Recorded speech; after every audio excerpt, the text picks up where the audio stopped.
दोस्तों, हमारे चैनल को सब्सक्राइब करने के लिए आप सब्सक्राइब के इस रेड बटन को ऐसे दबाएं और फिर सबसे पहले हमारी वीडियो प्राप्त करने के लिए इस बेल आइकन को ऐसे दबाएं। वेलकम दोस्तों, बालाजी ऑनलाइन क्लासेस में आपका स्वागत है। दोस्तों, आज हम फिर आपके लिए जो मनोविज्ञान है, जो सीटेट और यूपी टेट और मध्य प्रदेश और राजस्थान की जो शिक्षक भर्ती परीक्षाएं हैं वो काफ़ी नज़दीक हैं, तो उन्हीं के लिए हम आपके लिए एक बार फिर से एक बेहतरीन मटेरियल लेके आए हैं, उन्हीं को ध्यान में रखते हुए। तो जैसा कि हमने इससे पहले जो यूपी टेट और सी टेट के लिए हम 2 वीडियो अपलोड कर चुके हैं और प्लेलिस्ट में जाओगे तो आप हमारी पुरानी वीडियोस भी एजुकेशन साइकोलॉजी की आपको मिलेंगी। प्लीज़ उन वीडियोस को देखना न भूलें। ईवीएस की भी वीडियो हमने डाली है, हिंदी की भी वीडियो हमने डाली हैं, तो वो भी आप प्लेलिस्ट में जाकर देख सकते हो।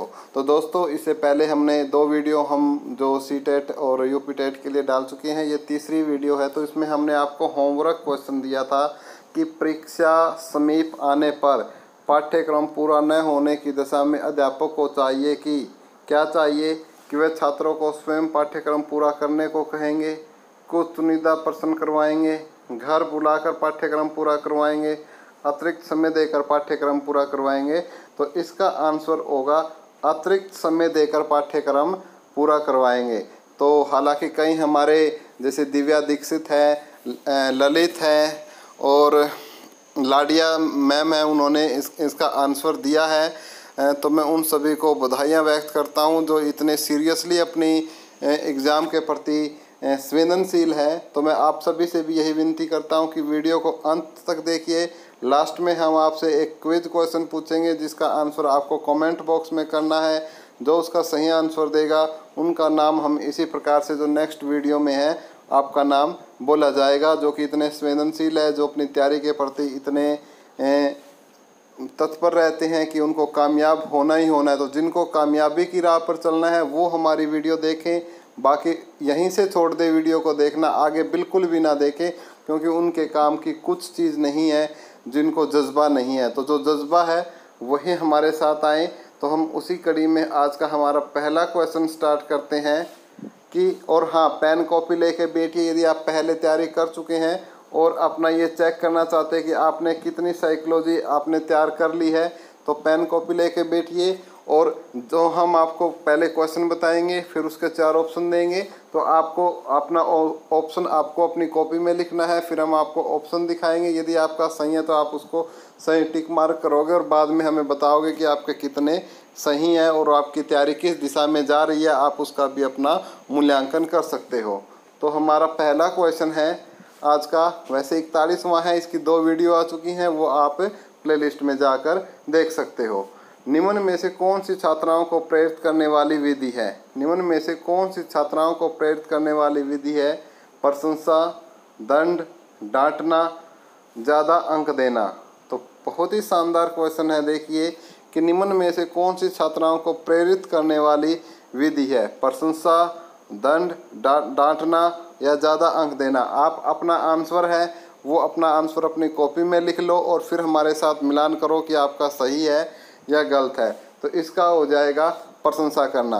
प्रशंसा एक ऐसा प्रेरक है, जब हम बच्चों के करते हैं तो उसके अंदर से अनेक भावनाएं उमड़ती हैं और वो क्या है, और अच्छा करने की कोशिश आपको करके दिखाएगा। आप इसका, आप टीचर हो, प्राइवेट स्कूल में हो या गवर्नमेंट में हो, आप इस विधि को अपना कर देख सकते हो क्या रिजल्ट आते हैं इसके।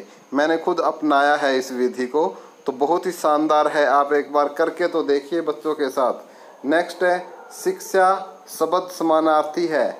शिक्षा शब्द समानार्थी है। आपसे बहुत ही प्यारे तरीके से क्वेश्चन पूछा गया है। बिल्कुल प्यार से आपको क्वेश्चन समझना है, फिर उसका आंसर 4 ऑप्शनों में से आपको देना है। बिल्कुल हड़बड़ाहट नहीं दिखानी है। पहला है निर्देश का, दूसरा है विद्यालयीकरण का, तीसरा है प्रशिक्षण का, चौथा है आपका उपरोक्त सभी। तो शिक्षा शब्द समानार्थी है।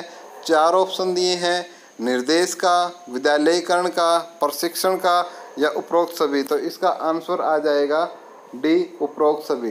तो जो शिक्षा है वो निर्देशन का, विद्यालयीकरण का, प्रशिक्षण का, इन सभी का समानार्थी शब्द है। नेक्स्ट क्वेश्चन पर आते हैं अब 43 क्वेश्चन। स्वतंत्र भारत के प्रथम शिक्षा मंत्री कौन थे? स्वतंत्र भारत के प्रथम शिक्षा मंत्री कौन थे? जवाहरलाल नेहरू, हुमायूं कबीर, मौलाना अब्दुल कलाम आज़ाद, सरोजनी नायडू। तो स्वतंत्र भारत के प्रथम शिक्षा मंत्री कौन थे? मौलाना अब्दुल कलाम आज़ाद। तो स्वतंत्र भारत के प्रथम शिक्षा मंत्री कौन थे? मेरे साथ बोलिए, मौलाना अब्दुल कलाम आज़ाद। नेक्स्ट क्वेश्चन है, कक्षा में छात्रों की संख्या कम क्यों होनी चाहिए?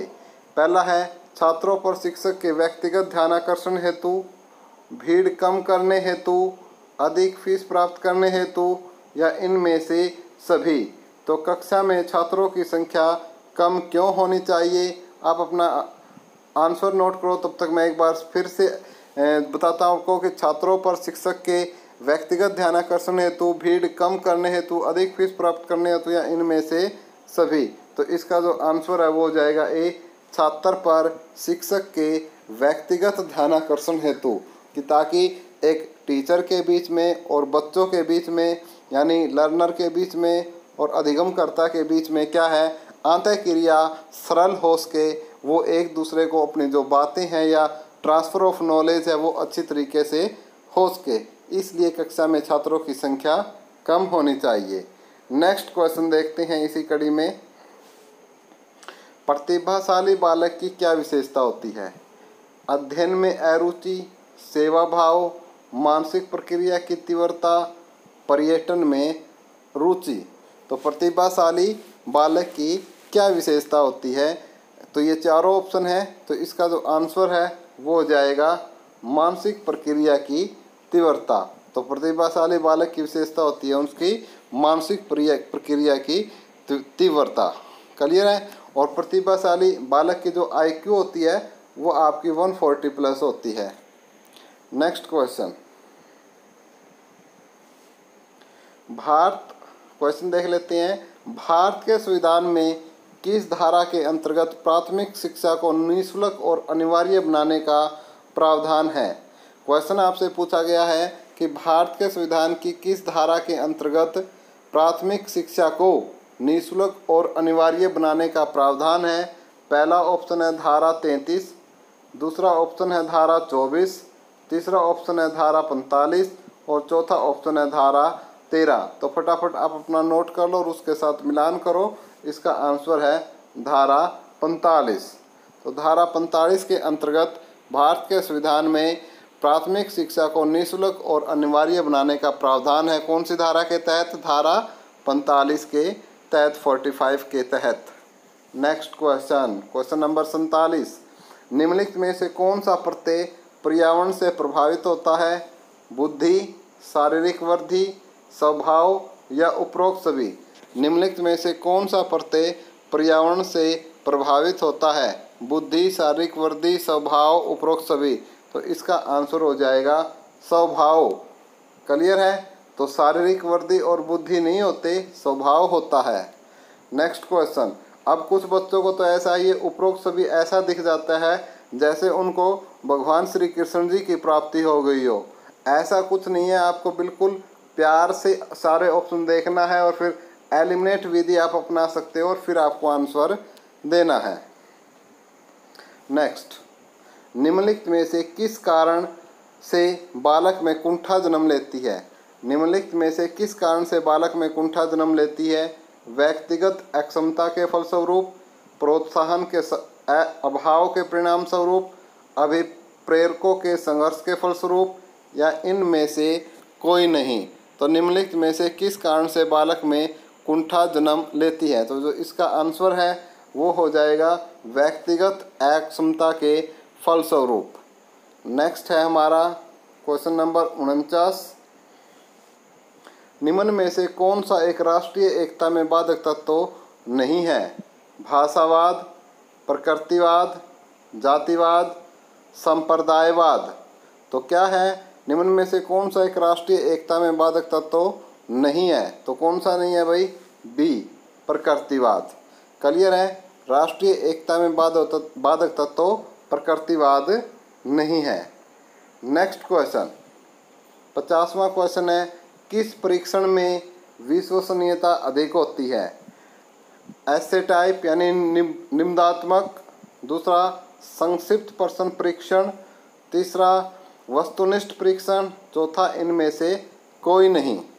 तो ये इसका आंसर आपको बताना है कि किस परीक्षण में विश्वसनीयता अधिक होती है, तो वो होती है वस्तुनिष्ठ परीक्षण में। तो वस्तुनिष्ठ परीक्षण में विश्वसनीयता अधिक होती है। नेक्स्ट क्वेश्चन है हमारा 51वां क्वेश्चन। दोस्तों, एक तो आराम से एकाग्रचित होकर आपको वीडियो देखनी है और वीडियो को अंत तक देखनी है यदि आपको क्वेश्चन अच्छे लग रहे हैं, और निसंदेह मैं गारंटी देता हूं आने वाले एग्ज़ाम में आपको ज़रूर ये क्वेश्चन आपकी हेल्प करेंगे। परिवार शिक्षा का किस प्रकार का साधन है? औपचारिक साधन, अनौपचारिक साधन, औपचारिकेतर साधन या इनमें से कोई नहीं। तो परिवार किस प्रकार का साधन है भाई? अनौपचारिक साधन। परिवार शिक्षा का किस प्रकार का, क्योंकि औपचारिक नहीं है, क्योंकि पूर्णतः हम परिवार से शिक्षा नहीं ले सकते, लेकिन परिवार से भी लेते हैं अनौपचारिक रूप से। और विद्यालय पूछ ले तो किस प्रकार का साधन है? औपचारिक साधन है। क्लियर है बात अच्छी तरीके से? तो चलो क्लियर है, तो इसी बात पे हम नेक्स्ट वीडियो की तरफ बढ़ते हैं और आप वीडियो को लाइक करके 52वें क्वेश्चन की तरफ आ जाओ। विद्यालय का कार्य होता है, पहला संस्कृति का संरक्षण, दूसरा संस्कृति का परिष्करण, तीसरा संस्कृति के नए प्रतिरूपों का निर्माण और चौथा इनमें से सभी। तो विद्यालय का कार्य होता है संस्कृति का संरक्षण, संस्कृति का परिष्करण, संस्कृति के नए प्रतिरूपों का निर्माण या इनमें से सभी। तो इसका आंसर हो जाएगा डी। तो विद्यालय का ये सभी कार्य विद्यालय के होते हैं। आप एक बार अपने लेवल पे इसको पढ़ लो। नेक्स्ट क्वेश्चन देखते हैं। नेक्स्ट क्वेश्चन है हमारा 53वां क्वेश्चन है। तो 53वें क्वेश्चन को एक बार देख लेते हैं कि किसी वर्ग का मान जिसकी आवृत्ति सबसे अधिक होती है उसे क्या कहते हैं? किसी वर्ग का मान जिसकी आवृत्ति समझते हो? जब किसी चीज़ को बार बार दोहराया जाता है तो वो उसकी क्या होती है? आवृत्ति होती है, अधिक होती है। तो उसे क्या कहते हैं? मध्यमान, बहुलांक, माध्य या मध्यांक। किसी वर्ग का मान जिसकी आवृत्ति सबसे अधिक होती है उसे क्या कहते हैं? उसको मध्यमान कहते हैं या बहुलक कहते हैं या माध्य कहते हैं या मध्यांक कहते हैं। तो उसका जो आंसर हो जाएगा आपका मध्यमान। क्या बोलेंगे उसको हम? मध्यमान। नेक्स्ट क्वेश्चन, निरौपचारिक शिक्षा का साधन नहीं है। निरौपचारिक शिक्षा का साधन नहीं है सिनेमाघर, कक्षा शिक्षण, टीवी, परिवार। आपसे पूछा गया है कि निरौपचारिक शिक्षा का साधन नहीं है। दोस्तों, हम आपको इस प्रश्न का जवाब दें उससे पहले मेरी आपसे रिक्वेस्ट है कि जिन्होंने अब तक भी क्वेश्चन यदि आपको अच्छे नहीं लग रहे हैं तो फिर तो आपको वीडियो लाइक करनी ही नहीं है, फिर तो उनको तो कोई कहना ही नहीं है उन बंदों को तो। लेकिन जिनको वीडियो अच्छी लग रही है प्लीज़ वो वीडियो को लाइक कर दें, वीडियो को शेयर, जैसे फेसबुक है, आपकी व्हाट्सएप है, तो काफ़ी एजुकेशनल ग्रुप बने हुए होते हैं। तो प्लीज़ उन एजुकेशनल ग्रुप में आप वीडियो को शेयर करें ताकि ज़्यादा से ज़्यादा लोगों तक ये वीडियो पहुंच सके दोस्तों। और अपने रिश्तेदारों, भाई बंधुओं को भी अपने चैनल बालाजी ऑनलाइन क्लासेस के बारे में बताएं, क्योंकि हमारे तो रियल ब्रांड मास्टर हमारे व्यूवर ही होते हैं दोस्तों, आप ही हो हमारा सारा। तो प्लीज़ आप हमारी हेल्प करें इसको, चैनल को ग्रो करने में। और जो पहली बार आ रहे हैं वो चैनल को सब्सक्राइब कर लो। तो इसका आंसर है निरौपचारिक शिक्षा का साधन नहीं है कक्षा शिक्षण। क्योंकि कक्षा शिक्षण किस प्रकार की शिक्षा का साधन है? कक्षा शिक्षण आपका औपचारिक शिक्षा का साधन है। नेक्स्ट क्वेश्चन, निम्नलिखित में से कौन सी विधि प्रक्षेपण विधि के अंतर्गत आती है? निम्नलिखित में से कौन सी विधि प्रक्षेपण विधि के अंतर्गत आती है? पहली मूल्यांकन विधि, दूसरी कथाबोध विधि, तीसरी साक्षात्कार विधि, चौथी उपरोक्त सभी। तो निम्नलिखित में से कौन सी विधि प्रक्षेपण विधि के अंतर्गत आती है? मूल्यांकन, कथाबोध, साक्षात्कार या उपरोक्त सभी। तो इसका आंसर आ जाएगा उपरोक्त सभी। तो मूल्यांकन विधि भी, कथाबोध विधि भी और साक्षात्कार विधि भी प्रक्षेपण विधि के अंतर्गत आती है। आप इस बात को भी थोड़ा याद रखोगे, ध्यान रखोगे। उम्मीद करते हैं कि आपको ये वीडियो पसंद आ रही होगी दोस्तों। नेक्स्ट क्वेश्चन है 56वां, नारी शिक्षा के क्षेत्र में क्या समस्या है। क्वेश्चन पूछा गया कि नारी शिक्षा के क्षेत्र में क्या समस्या है। सह शिक्षा की समस्या है, स्त्री शिक्षा में अपव्यय है, शिक्षिकाओं की समस्या है या उपरोक्त सभी। तो नारी शिक्षा में क्या समस्या है, इसका आंसर आ जाएगा उपरोक्त सभी। सह शिक्षा की भी समस्या है, ये भी बात बिल्कुल पूर्णतः सत्य है और हम इस बात से सहमत है। दूसरी, स्त्री शिक्षा में अपव्यय है और चौथा, शिक्षिकाओं की समस्या है। तो ये सभी क्या है, नारी शिक्षा के क्षेत्र में समस्याएं हैं, बाधक हैं। नेक्स्ट क्वेश्चन है हमारा 57वां क्वेश्चन, सर्वप्रथम खुला विश्वविद्यालय की स्थापना कब की गई। सर्वप्रथम खुला विश्वविद्यालय की स्थापना कब की गई। 1972 में भारत में, 1969 में अमेरिका में, 1970 में इंग्लैंड में, 1969 में रूस में। देखो क्वेश्चन पूछा गया है कि सर्वप्रथम यानी सबसे पहले खुले विश्वविद्यालय की स्थापना यानी जो ओपन यूनिवर्सिटी है उसकी स्थापना कब की गई। 1972 में भारत में की गई, 1969 में अमेरिका में की गई, 1970 में इंग्लैंड में की गई या 1969 में रूस में की गई। तो इसका आंसर हो जाएगा सी, 1970 में हुई। ओपन यूनिवर्सिटी कब खुली, खुला विश्वविद्यालय 1970 में, और कहाँ, इंग्लैंड में। क्लियर है। नेक्स्ट 58वां क्वेश्चन हम देख लेते हैं, ऑपरेशन ब्लैक बोर्ड में किस स्तर की शिक्षा के साधन उपलब्ध कराने की बात कही गई है। ऑपरेशन ब्लैक बोर्ड में किस स्तर की शिक्षा के साधन उपलब्ध कराने की बात कही गई है।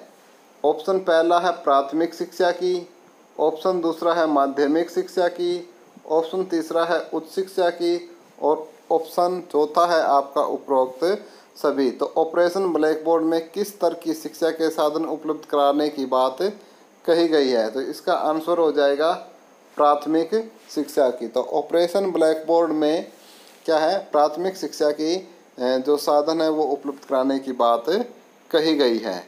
दोस्तों नेक्स्ट क्वेश्चन है हमारा 59वां क्वेश्चन,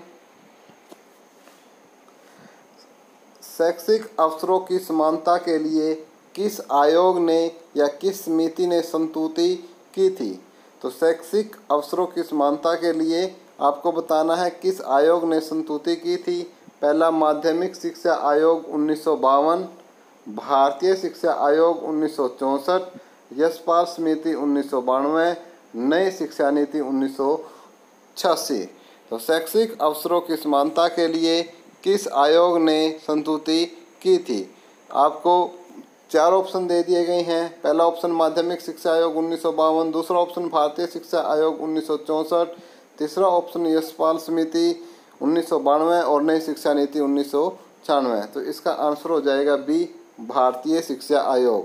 किसमें की गई थी, भारतीय शिक्षा आयोग, जिसका गठन कब हुआ 1964 में। हाँ, अब माध्यमिक शिक्षा आयोग 1952, भारतीय शिक्षा आयोग 1964, यशपाल समिति कब बनी 1992, नई शिक्षा नीति कब लागू हुई 1986। तो इन बातों को आप याद जरूर रखोगे, ये आपके काम की बात है। माध्यमिक शिक्षा आयोग कब बना 1952 में, भारतीय शिक्षा आयोग 1964 में, यशपाल समिति 1992 में, नई शिक्षा नीति आपकी 1986 में। क्लियर है बात। आगे बढ़ते हैं। फिर आगे है आपका क्वेश्चन। ये क्वेश्चन आपका किस प्रकार का क्वेश्चन है, आपका होमवर्क क्वेश्चन है। आपसे पूछा गया है कि बालक को सामाजिक व्यवहार की शिक्षा दी जा सकती है। बालक को सामाजिक व्यवहार की शिक्षा दी जा सकती है। पहला पाठ्यक्रम द्वारा, दूसरा विद्यालय में सामाजिक और सांस्कृतिक गतिविधियों द्वारा, तीसरा अनुशासन प्रक्रिया द्वारा, चौथा कक्षा शिक्षण द्वारा। तो बालक को सामाजिक व्यवहार की शिक्षा दी जा सकती है। बालक को सामाजिक व्यवहार की शिक्षा दी जा सकती है पाठ्यक्रम द्वारा, विद्यालय में सामाजिक और सांस्कृतिक गतिविधियों द्वारा, अनुशासन प्रक्रिया द्वारा, कक्षा शिक्षण द्वारा। तो आपका आंसर क्या है, आपका आंसर क्या है आपको लिख के हमें कमेंट कर देना है। जो भी आप आएंगे, जैसे हमने आज नाम लिए, नेक्स्ट वीडियो में हम उसी प्रकार उनका नाम अनाउंस करेंगे। तो दोस्तों ये थे हमारे आज के कुछ साइकोलॉजी के, हमने कुछ ये कह सकते हैं कुछ इम्पोर्टेंट क्वेश्चंस थे जो हमने इसमें वीडियो में शेयर किए हैं, जो हो सकता है आगामी परीक्षाओं में आपके लिए मील का पत्थर साबित हो। तो हम तो यही उम्मीद करते हैं कि आपकी सफलता है और इसकी हम प्रार्थना भी करते हैं भगवान से, और बदले में हम आपसे कुछ नहीं चाहते। यदि आपकी इच्छा हो, वीडियो अच्छी लगी हो तो वीडियो लाइक कर दो, नहीं लगी है तो डिसलाइक कर दो, ठीक है। और चैनल को आपको सब्सक्राइब करना है नहीं करना है वो आप देख लो। यदि आपको वीडियो अच्छी लगी तो प्लीज़ सब्सक्राइब ज़रूर कर लें। ओके दोस्तों, धन्यवाद दोस्तों, मिलते हैं नेक्स्ट वीडियो में बहुत ही जल्दी।